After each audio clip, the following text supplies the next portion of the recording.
Hello, my beautiful bookish friends. Welcome back. I am Elizabeth. This is Reading Riley, and today we're going to be talking about my most disappointing books that I read in 2021.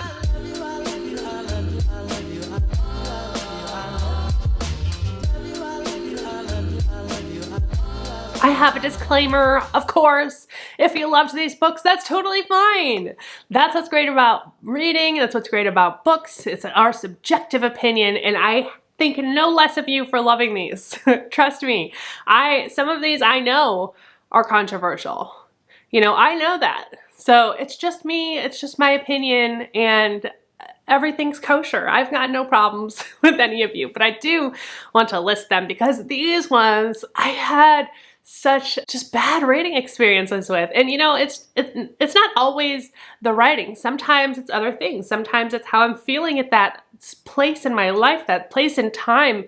Maybe it's the way I read the book. It could be so many reasons, but for me, as of this moment, these are my most disappointing books that I read in 2021. And I'm going to rank them from 10 being the least disappointing to number 1 being the most disappointing book that I read this year.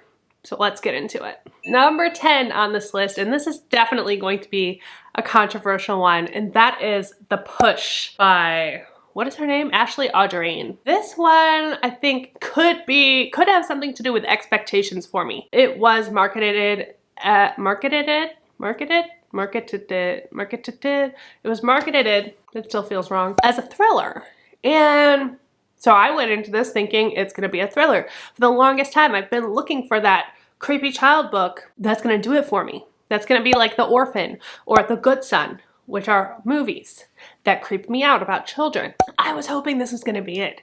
It was not it. It was not it. This book is a drama. I would consider it a drama, contemporary drama, and it does have a lot to do with motherhood, and we're following this woman who has her first baby, and she has no connections with that child. Like, it's weird. She expects to have some kind of a motherly instinct, some kind of bond with her child, and she just doesn't feel it. Then she gets pregnant again with a little boy, and she feels it with that boy, and she doesn't understand it. She tries not to show that on the outside, but that's how she feels. And then this tragic accident happens that's just really devastating for their family. And that leads to a sequence of event that kind of is her downfall, I would say. But yeah, very dramatic. I thought it was fine. I was really disappointed when I read it because I thought it was going to be creepy and like, ooh, and it wasn't. And there's little hints of that, little aspects of that, but it's not by any means what this book's about. So I was disappointed by it. Number 9, another controversial one, and that is Finlay Donovan is Killing It. I know a lot of people loved this book. I thought it was fine. Again, it just wasn't what I was expecting it to be going into it, and part of that could be just my expectations. This book is about this woman who is an author, a writer, and she's also a mom and a wife, and she has all of her struggles. Basically, she's talking to her agent, or I think one day in a public space, and she's talking about killing off this character, and someone overhears them, misunderstands, and asks her to kill her husband. Basically doesn't give her a choice, just leaves her all this money, says, do this. And she's like really struggling. She really needs the money. She's dealing with stuff with her husband, and she kind of needs to have that independence right now. And she gets sucked into this life of being a hit woman, basically. What I didn't like about this is it's definitely more of a comedic book, but for me, it just didn't work. It very much, I call this the Ben Stiller effect. You may be too young to understand if you've not seen Ben Stiller movies, but basically he's this character in like every single one of his movies where he's basically the straight guy. Everything's going wrong around him, and it's like, it's like slowly falling backwards on a banana peel, and you're kind of stuck in that chaos for the whole time, where like everybody is just coming at you from all directions and messing up your life, and nothing goes right, and it's a very like common comedic trope, but that definitely happened in this book, and it just makes me anxious. I can't handle it. It makes me anxious. There's too many things where she could have been like, nope, not doing that, and then story over, but she allows herself to get caught up in these situations where for me it's just frustrating because it's like, no, why would you do that? And I know it's for comedic effect and for the purpose of the story, but I can't go there. I can't enjoy that. It makes me anxious. So yes, that was my number 9. Let's move on. Number 8. I'm gonna say it again, another controversial one. All of these might be controversial. Gosh, I didn't realize I had so much tea over here. This book I read wanting to get into this author's books because I'd heard so many good things, and so I picked it up on a whim and ended up being really triggered. And I'm gonna blame a lot of my disappointment on this to my specific trigger because I don't think that was what was intended. Actually, take that back. I do think that was the intention. I think that was the emotion that it was intending to incite in me. And I was just mad that he made me feel that way. So I'll say that. I'm big enough to say that. But that book is The Southern Book Club's Guide to Slaying Vampires by Grady Hendrix. The longest title that there ever was. Yeah, the gaslighting in this, I just could not handle. This is about this group of women in the 1980s. They have a book club where they read like true crime and stuff like that. One day, a new guy moves into the neighborhood and he's a vampire. The children are going missing and he's messing with their lives. And our main protagonist is telling them all from the get-go, hey, he's a vampire. Nobody believes her for 90% of this book. And then 10% happens. That part I liked. And then it was over. Yeah, way too long to get there, to get to where it needed to get. This woman's husband is a piece of shit. She was constantly gaslit by everyone around her. It made me feel for her so heartbroken and so vulnerable and so angry, and I couldn't handle it. I couldn't handle it. I didn't like it. So that's my opinion again. Moving on. Number 7 most disappointing book on my list for this year is going to be The Minders by John Marrs. I read The One last year and it was one of my favorite books of last year, and so I had really high expectations going into this book. This was his new release for this year. I enjoy what he does in his books. His writing is kind of like Black Mirror-esque in general, where it's like 5 minutes into the future, slightly more advanced technology, and the consequences thereof. Like that's kind of how he writes, which I love. But this one I feel like he tried to go too deep into, and honestly I don't even remember the plot. I just remember feeling disappointed after reading it, and so none of those are a good sign. I want to see more books from him, like The Passengers, like The One. Loved both of those. So yeah, this one, it just didn't work for me. So it had to be on this list. I'm gonna get some shit for this one. Okay, number 6. Again, oh please, like don't come at me in the comments. Well, you can if you want. You're entitled to your opinion, but my next book is one that a lot of people really love, so I'm nervous to say, and it's a classic, so it's clearly been loved over the years, and so this is just me, and that's fine, and that is The Haunting of Hill House by Shirley Jackson. Oh man, I love the show. Watched the show first, loved the show. I knew the book was different than the show, but it was so different. Like it was so different. And I tried to give it a chance. I really did. But it made no sense to me. I liked how it ended. But the reasons they brought all these people together was never explored. So like they're bringing all these people together in this house because this priest guy, is he a priest? What is he? I can't remember what he is. But the guy in charge, he is trying to figure out if it's haunted or if it's not. So he brings these specific people in because they have very specific aspects about themselves that are going to help in the situation. Do they ever explore anything? Not really. Not anything that has to do with the reasons that they're there. That's why it bothered me. And not only that, but like it just wasn't that scary. Not that I'm scared by books anyway, but things that happen are just like, okay, that happened. And I understand it's supposed to be this character-driven thing, and I did love the characters, but I just felt like the way it was set up did not make sense to me. I wanted it to all come full circle. I wanted it to have something to do with the reason that these people are together, and that just never was addressed, and it just bothered me. So, disappointing.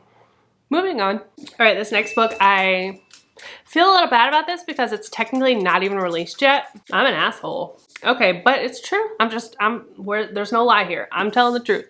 This book I just read recently, it's an early release that I got from Book of the Month. You can probably guess what it is. It's A Flicker in the Dark by Stacey Willingham. I'm so sorry, Stacey.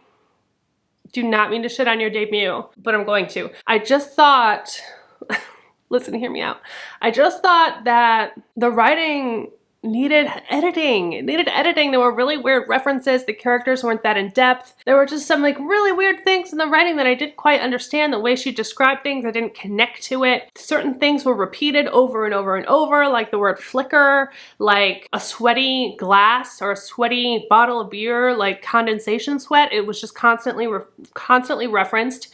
It just really bothered me. I thought the plot was okay. The plot was fine. It's about a woman who is a psychologist in present day, and when she was 12 years old, there were a sequence of murders in her hometown in Louisiana for which her father was convicted of killing them. I don't know if that sentence made sense, but her father's in prison for the deaths of all these women, and now in current day, people are starting to die again. Girls are starting to die, teenagers, and she has to figure out what's going on, how it's related, all of that. So the plot in itself, I thought was fine. You know, I thought there were some twists in there. I was like, okay, I called it from like very, very early on, but I just couldn't get over the writing.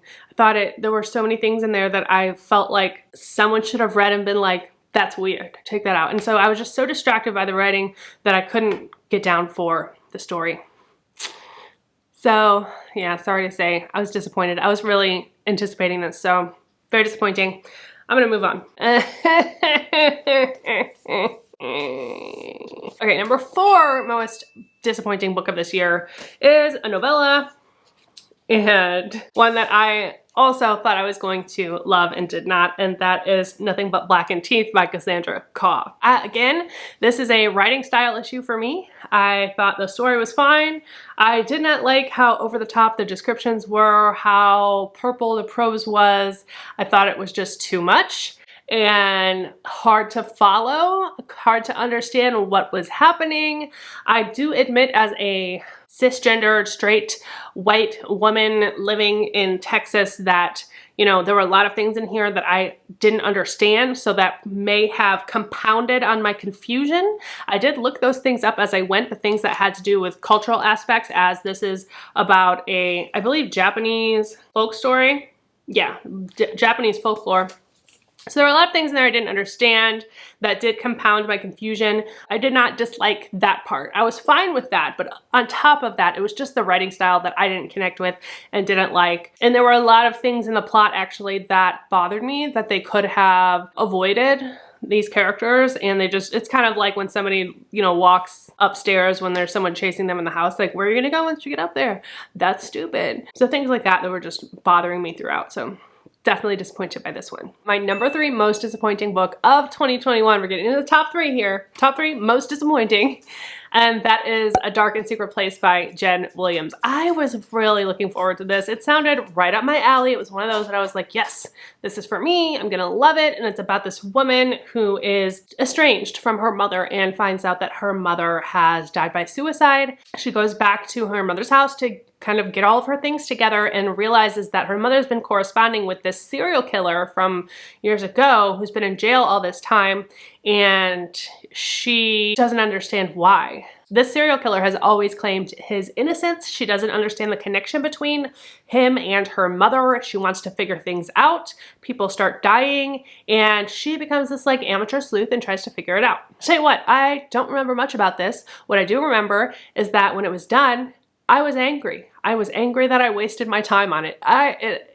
This reaction is very rare for me. And when I was done with it, I was like, why did I just read that? Why did I just spend my time on this book? I was really upset. It does dive into folklore and cults and things of that nature. I thought the beginning was really gripping and the setup was perfect. Like, I wanted to read it. I thought it was gonna be for me. But the direction that it went in, I just didn't agree with. I didn't love the writing. I didn't feel like it made much sense. It was very over the top, and I like over the top, but this was just a little out there. It wasn't for me. That's all I can say. It wasn't for me. It's hard to pinpoint why. I literally have like blocked this out of my brain because I can't remember details of why I didn't like this, but I was just so mad. I was so mad at this book when I got done reading it. All right, my number 2 most disappointing book of the year. This one I was really looking forward to, and I was so sad it didn't work out because it is one that some people don't like and that I've heard some bad reviews about, but I was in my head like, nope,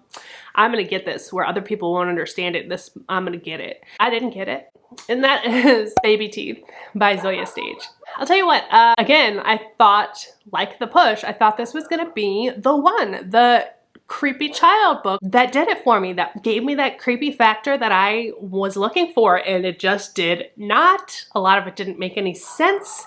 I didn't love the writing, again, and it's about this couple and they have this daughter. I think she's supposed to be like 5 or 6, somewhere in that age. The little girl just doesn't connect with her mom. She doesn't like her mother. She loves daddy. She's a daddy's girl and she just wants to make daddy happy. She wants to be happy, and her idea of her being happy is her and daddy together forever, and the only thing standing in her way is mom. So she is plotting mom's demise, and so I'm like, yes, this is gonna be perfect. Mom, on the other hand, is struggling. She's really trying to like make this connection with her little girl, and you know, she just keeps getting blocked at every turn.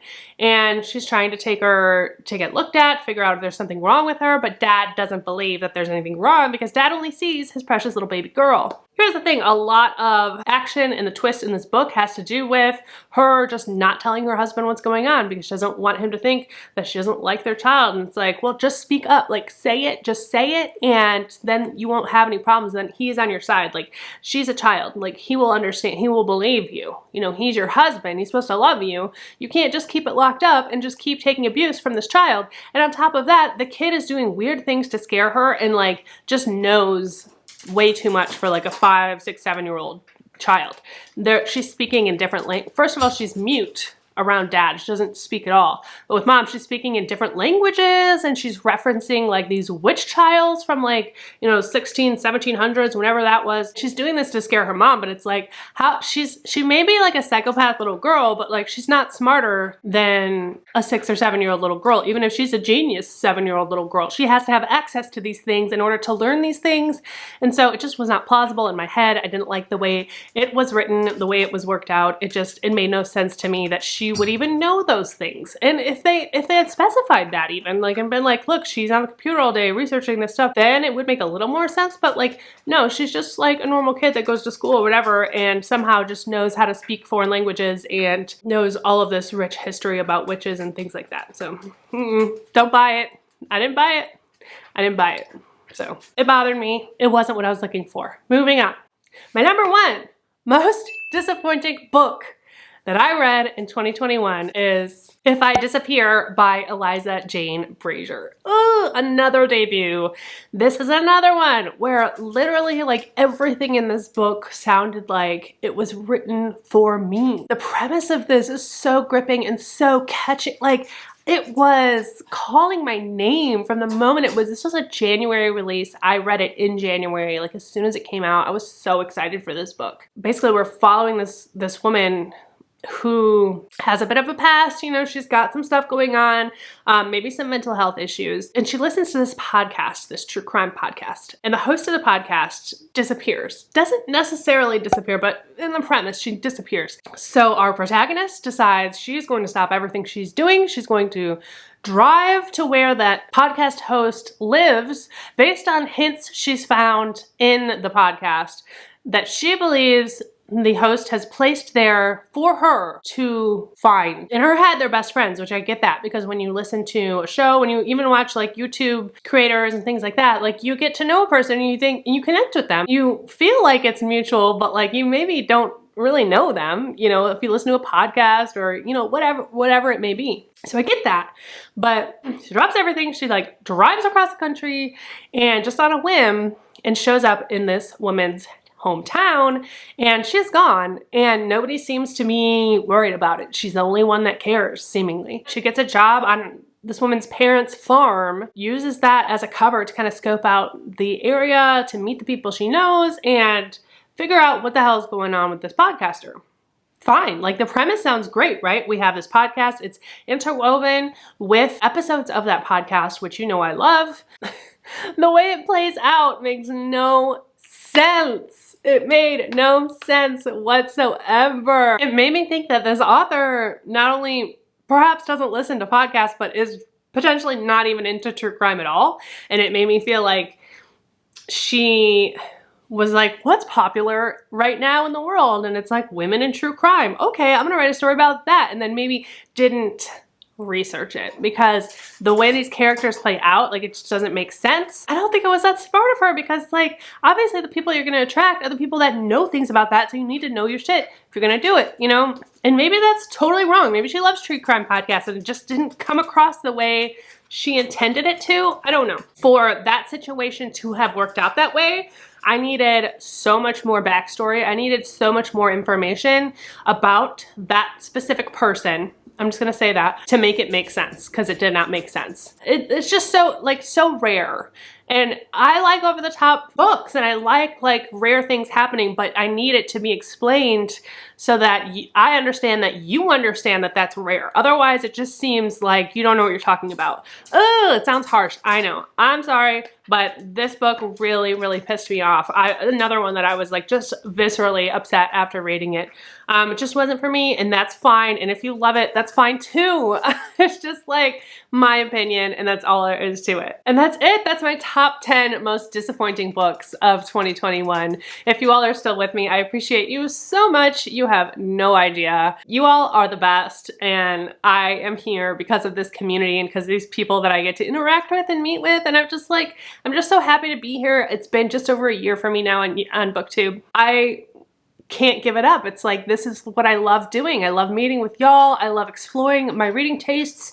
And, you know, every book I read is just one step closer to figuring out my ideal book and learning about myself, learning about y'all, getting to experience books. So it's been a hell of a year and I'm so thankful. And that's gonna be it for me today. So don't forget that life is short, so read Riley. Cheers and goodbye.